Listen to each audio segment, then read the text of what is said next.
Welcome to the debate. Have you ever looked at a map and realized it looks absolutely nothing like the actual terrain you're standing on? Oh, yeah, definitely. Right? Like you expect a reliable one-to-one relationship. You see a blue line on the paper, there's a river in front of you. You see contour lines, there's a mountain. Right, because you inherently trust the rendering to actually map to a physical reality. Exactly. But if you step into the modern professional world, suddenly that map is completely detached from the territory. We're navigating this landscape where the map, the resume, the LinkedIn profile, the AI-generated summary is flawlessly polished, but it tells us almost nothing about the messy human terrain underneath. It's a complete cartographic crisis, really. I mean, we're essentially trading the actual reality of human work for this glossy, generated brochure. And if you're listening to the show right now and you've ever felt like your own professional profile, it's just like a shiny lie, well, this is why. Yeah, precisely. So today we're exploring a proposed solution to this crisis. It's called the philosophy of proof, which is the foundational doctrine behind the living professional record, or the LPR. Right. And here is the core issue we're tackling. Modern professional systems suffer from a severe interpretation problem. Capable, highly experienced people are routinely reduced to what the framework calls professional surfaces. So the LPR proposes a radical shift. It suggests building a private, worker-owned source layer of evidence beneath those surfaces. Which brings us to the core of our disagreement today. Because the real question we need to hash out is whether creating this rigorous, evidence-based living professional record actually protects a worker's dignity by separating their truth from the system's judgments, or if this relentless demand for proof fundamentally reinforces a system that just commodifies human experience. And, my perspective is that the LPR framework is actually a vital, incredibly empowering tool. I argue that it successfully divorces human dignity from the systemic need for proof, which allows workers to navigate a flawed market with truth, privacy, and total control. And I look at this and honestly, I see a trap. Despite its theoretical dignity boundary, the LPR's intense focus on accumulating an exhaustive evidence layer inherently burdens the worker. I think it subtly conflates a person's employability with validated human worth. Well, let's start with the interpretation problem, because the core tenet of the LPR doctrine is that the resume itself was never the real problem. Okay, then what is? The problem is how systems interpret us. We have a workforce full of people who are essentially qualified but unreadable, right? A hiring system doesn't evaluate a whole person. It evaluates representations. And those systems fail constantly. I mean, an applicant tracking system just strips away meaning, a recruiter searches for a familiar keyword, or a hiring manager avoids anyone who looks like a risk. Right, so when that happens, the worker's actual lived experience is compressed into a flat surface.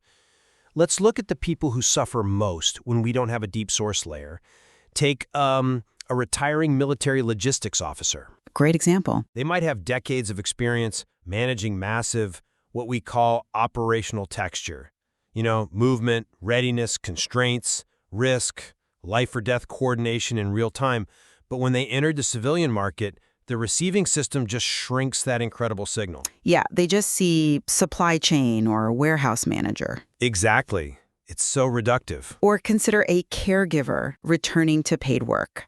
Their skills in, resource navigation, managing complex schedules, and medical advocacy, all of that is entirely erased by the market standard surfaces. Which is a tragedy. And that's why the LPR helps these individuals move from generic professionalism, which are those meaningless phrases like results-driven leader or detail-oriented, to grounded professionalism. By recovering the context, right? Yes. It does this by recovering the actual context and evidence of what they did. You build a private source layer by answering specific questions. What happened? What evidence exists? What context matters? You find what the framework calls a bridge item. And we should probably clarify what a bridge item is for the audience. Good point. A bridge item is essentially a translation tool. It's a verifiable artifact that connects your raw, unseen experience to the market's language. Right. So for the logistics officer, it might be a declassified deployment schedule that proves they handled international freight logistics. For the caregiver, it could be a complex medical coordination calendar they managed for 3 years. It bridges the gap between what you know you did and what the system requires as proof. By demoting the resume to just a temporary rendering of this much deeper record, the worker gains control. Well, I'll admit, the diagnosis of the interpretation problem is brilliant. I'll give you that. Thank you. Reducing a complex career to a professional surface is deeply flawed. But if we look at the mechanics of this proposed solution, I have serious reservations. If the market is failing to read the veteran or the caregiver, why is the burden suddenly on the worker to meticulously document their operating reality? Well, because if they don't, they remain invisible. But doesn't the LPR framework essentially let the broken system-level interpretation off the hook? I don't think so. We're essentially telling workers, hey, the system is fundamentally incapable of understanding human nuance, so it's your job to build a forensic dossier of your own life. The framework asks them to find witnesses, to secure safe artifacts, to meticulously document their learning. But that's... Hold on. For a caregiver whose labor is largely invisible and highly emotional, asking them to translate that into a governed source layer of evidence feels like they are just internalizing the system's demands, or asking them to speak the language of a machine that refuses to learn theirs. I hear you. Sure. It sounds like an administrative burden if you look at it in a vacuum, but think about it practically. Okay. Imagine you are dropped into a foreign country where no one speaks your language, and the local institutions operate on completely different legal and social assumptions. Right. Total culture shock. Exactly. The fact that they don't understand you isn't your fault. You aren't responsible for the country's language being different. But practically speaking, having an organized translation guide like an interpreter is the only way to survive. You needed to secure housing, to navigate the bureaucracy, to just live. So in this analogy, the record is the interpreter. Exactly. The living professional record is that interpreter. Building this evidence layer isn't an endorsement of the system's failure. It's a defensive tool for the worker. A defensive tool? Yeah, because if we don't ground their experience in evidence, aren't we just leaving them to the mercy of a system that defaults to silence? We help them preserve, govern, and render what is true precisely because the system won't do it for them. But an interpreter just translates what you say. The LPR demands proof that you have the right to say it. There's a profound difference there. Well, the framework dictates that memory is only a starting point and that claims need verification, judgment. It's not just translation, it's an audit. You are turning the worker into a compliance officer over their own past. But wait, if the interpretation problem is just about bad resumes and poor translation, you might argue that new technology is already solving that. People might think, well, ChatGPT can write a perfect polished resume in 10 seconds. Why do we even need this exhausting record? Right. AI is everywhere now. And the answer is that AI is exactly why this audit is becoming absolutely necessary. Well, AI certainly changes the landscape. It fundamentally changes the trust environment. It creates a crisis of generated surfaces. AI has made polished professional language virtually frictionless. Anyone can now generate an entire suite of surfaces in seconds: resume bullets, LinkedIn sections, cover letters. Oh, absolutely. AI can make incredibly weak evidence sound like flawless, senior-level expertise. Right. It turns everyone into a, quote, visionary, data-driven collaborator. Exactly. It inflates claims so easily. A person who merely sat in on a couple of meetings for a project suddenly sounds like they owned and executed the entire thing. Yeah. Let's say someone completes one basic online course on AI tools and, plays around with a few prompts for their personal grocery lists. An AI can generate a summary for them that reads, "Strategic AI transformation leader with proven experience optimizing workflows and driving enterprise innovation." Which is absurd. It's completely disconnected from reality. Because AI can so easily inflate and genericize claims, having a private source layer of grounded truth isn't just a nice idea anymore, it's the only way to separate actual truth from fluent-generated fiction. I agree entirely that AI creates a terrifying arms race of generic professionalism. But look at the inherent contradiction in the LPR's response here. What contradiction? If AI makes sounding qualified incredibly cheap, the LPR solution is to drastically raise the cost of proof for the human. We have to raise the standard of proof, or the truth means nothing. But look at the asymmetric. By insisting that AI is only a translator and the record is the authority, the framework forces humans to work 10 times harder just to prove they're real. Well, they are real, so... But the AI can write a beautiful, context-perfect sentence in 2 seconds. Meanwhile, the LPR demands the worker spend hours asking themselves, what supports this? What context matters? What privacy boundary applies? Do I have a bridge item for this? Can I defend this in an interview? The market is flooding with cheap AI surfaces, and the LPR's answer is an exhausting administrative architecture. Look, I see why you feel it burns the worker. But consider the alternative. If we don't raise the standard of proof, if we allow AI to become the source of truth, rather than just a rendering tool, we abandon the worker's lived reality entirely. I'm not saying we abandon it. But we do. We surrender to a world where professional value is completely decoupled from human experience. The AI changes the cost of sounding qualified, but it doesn't change the evidence required to actually be qualified.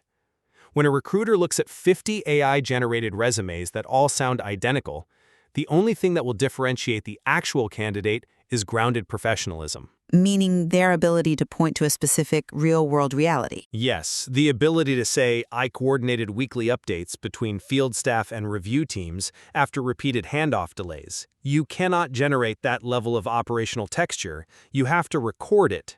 Isn't protecting the provenance of human work the ultimate defense against automated commodification? In theory, sure. But recording it requires a level of executive function, time, and honestly, administrative privilege that many workers simply do not have. I disagree with that. The framework assumes a subject who is capable of continuously cataloging their own existence. You brought up the caregiver earlier. The LPR says we can preserve the private context of caregiving in the record and then render a public safe version of it. But the very act of treating the deeply personal, often traumatic experience of elder care or child care as source material to be evaluated for supported claims, that is a commodification of the self. I really don't see it as commodification. I see it as protection. But it brings us directly to the philosophical core of the LPR, the single concept it leans on to justify this entire demanding apparatus, the dignity boundary. Yes, the dignity boundary. And it's crucial we spend time here because it's not an afterthought. It is the governing frame of the entire philosophy. Right. Let me explain exactly how this doctrine is laid out because it directly answers your concern about commodifying the self. Under this philosophy, the living professional record exists because systems often ask for proof before offering opportunity. But the record does not prove human worth. Right, that's a very specific distinction. It is the absolute core of it. A person is not more human because they have a strong record. A person is not less worthy because their evidence is scattered. A person is not less dignified because they are unemployed. Yeah. A person is not less valuable because their work was private, informal, caregiving, interrupted, or hard to document. The record serves the worker. Okay. The worker does not serve the record. The correct frame, and this is explicitly how it's taught, is your dignity is already yours. The record exists because systems ask for proof. We build the records so you can move through those systems with more truth, privacy, and control. Okay. That is, it's a staggering piece of rhetoric. It really is beautiful. But I just don't buy that it survives contact with reality. Why not? It explicitly and intentionally separates the human's worth from the system's judgment. Apart a client's resume to demand source material is a profound cognitive dissonance. It's not cognitive dissonance, it's pragmatic reality. But look at how it actually plays out. The framework strictly warns against giving generic encouragement. You can't just tell someone, don't worry, you're amazing. Right, because that doesn't get him a job. Instead, it demands you diagnose the interpretation problem by hunting for evidence gaps. Imagine being a worker who has just faced 80 job rejections.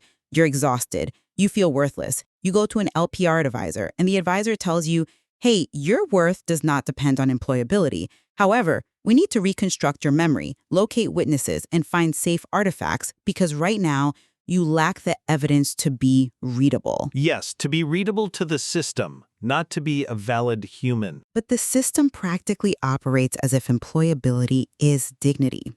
By rigorously enforcing this evidence before wording rule, the LPR inadvertently validates the system's core premise that undocumented human experience is invalid in the public sphere. You cannot tell someone their worth is independent of this record while simultaneously requiring them to construct a massive administrative architecture just to be seen as valued. Okay, think of it this way. The system is like a bouncer at an exclusive club. Okay. It demands ID. That's your proof. You hand over your ID because you want to get in. But handing over your ID doesn't mean you are letting the bouncer judge your worth as a human being. It's just a transaction. The record is your ID. Right, but The dignity boundary isn't meant to be some psychological comfort blanket. It is a highly pragmatic, operational boundary. You're conflating the system's judgment of a rendering with a judgment of the human. because the human experiences those judgments as one and the same. But the LPR protects the human precisely by forcing that separation. Let's look at how privacy works within the record. A client might have highly sensitive, confidential, or deeply personal work like that caregiving example, or internal relational work at a toxic company that was never officially documented. Sure. The LPR gives them the power to say, this is true, it is safely in my record, but I am choosing not to render it for this audience because of my privacy boundaries. That is an exercise of control. But they still had to turn it into an artifact in their private record first. Yes, but by acknowledging the system's demand for proof, while explicitly denying the system's right to judge worth, the worker is empowered to say no to oversharing. They don't have to bleed on the page to prove their humanity to a recruiter. They just have to provide enough grounded evidence to satisfy the transaction at the door. That is what the record serves the worker actually means in practice. Look, the club bouncer analogy is clever, but it ignores the psychological toll of maintaining this dual ledger. You have your human dignity on one side, supposedly perfectly preserved and untouched, and your living professional record on the other, constantly demanding maintenance, governance, and verification. I don't see that as a toll. I see it as clarity. But truth in this context is highly specific. The LPR isn't interested in your emotional truth or your narrative truth. It wants operational career intelligence. It wants project checklists, old performance reviews, verifiable metrics. Well, yeah, because that's what the market reads. Right. And when we tell workers to view their own lives through the lens of what can be verified and rendered, we run the massive risk of altering how they experience their work in real time. Every conversation becomes a potential safe artifact. Every difficult project becomes an exercise in identifying claims. It's just professional hygiene. It's more than that. The dignity boundary tries to build a wall between the worker and the market, but the record smuggles the market's logic right back into the worker's private life. I fundamentally disagree that organizing your professional evidence is a capitulation to market logic. It is an act of self-defense.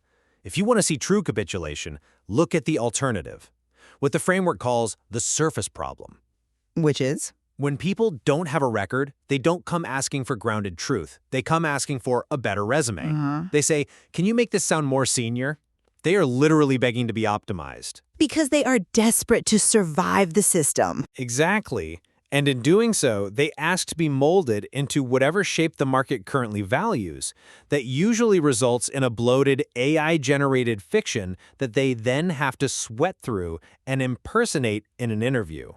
The LPR says, no, we are not going to inflate your language. We're going to look at what you actually owned, what you led, what you coordinated. The strongest word isn't the biggest word. It is the most accurate word you can defend. But finding that accurate, defensible word takes immense labor.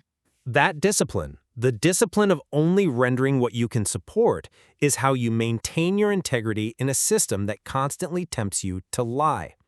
The dignity boundary works because it stops the worker from viewing the resume as their identity. The resume is totally demoted. It's just a temporary interface. Demoting the resume to an interface is mathematically sound, I'll admit. But you are replacing a simple one-page document with an entire architectural lifestyle. Worker-owned evidence layer sounds empowering, but ownership implies maintenance. It implies governance. Of course it does. You have to maintain this record over time. You have to check AI provenance. You have to constantly decide what is a source, what is a prior rendering, what is a bridge item. My concern is that while the diagnosis of the interpretation problem is flawless, Systems really do fail to read capable people. The cure is to internalize the bureaucracy. If your work was relational, informal, or undocumented, the LPR forces you to translate it into the cold language of the machine, even as it claims to be protecting your humanity while doing so. And my counter is that refusing to translate it leaves the worker invisible and entirely defenseless. We can't just wish away the systems that require proof.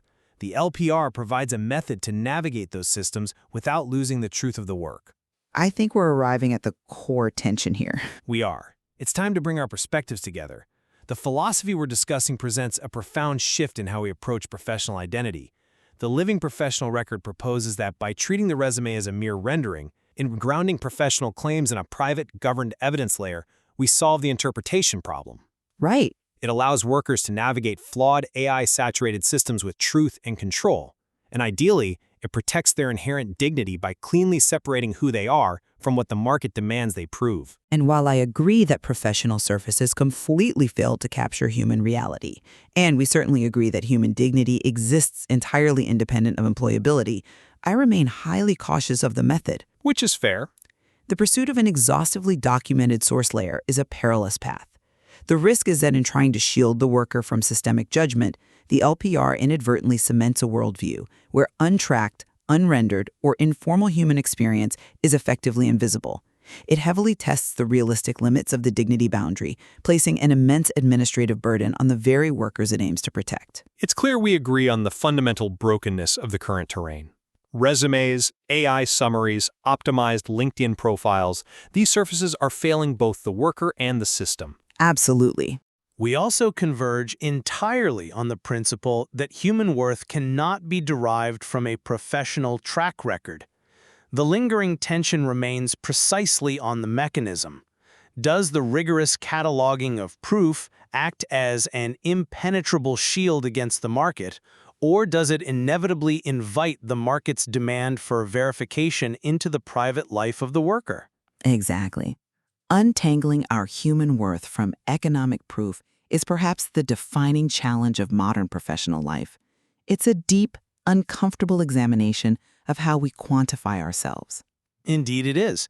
So the next time you look at a perfectly polished resume or an impeccably generated professional summary, you might find yourself asking, are you looking at a map that reflects the true, complex, grounded terrain of a human being's actual work?